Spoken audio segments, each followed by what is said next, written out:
বারবার যিনি সিলেটবাসীকে আশার আলো দেখিয়েছেন জননেতা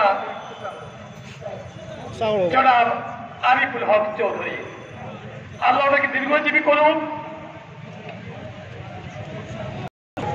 অন্যের মতো এবারও উনি সিলেটবাসীর লাঞ্ছনা বঞ্চনার প্রতিবাদে আপনাদের সবাইকে সাথে নিয়ে ওই সম্মেলন করে যাচ্ছেন।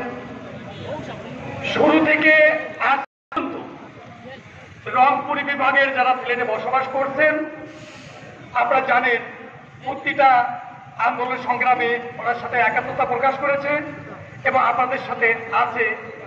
এবং আমি ঘোষণা দিতে চাই আগামীতেও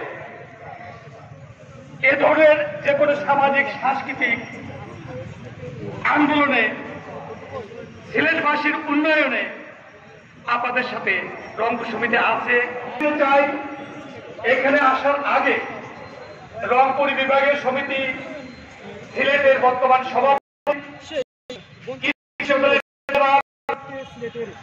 জনাব মাহবুবুল আলী স্যারের সাথে কথা হয়েছে।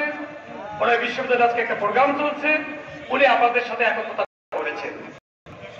আমাদের বিজ্ঞান ও প্রযুক্তি বিশ্ববিদ্যালয়ে বর্তমান থেকে যে দাবিগুলো তোলা হয়েছে আমি গণপ্রজাতন্ত্রী বাংলাদেশ সরকারের তত্ত্বাবধায়ক সহ সকল ঊর্ধ্বতন কর্মকর্তাদেরকে উদ্যত আহ্বান জানাবো সিলেটবাসীর এই ন্যায্য দাবি অবিলম্বে কার্যকর করা হোক।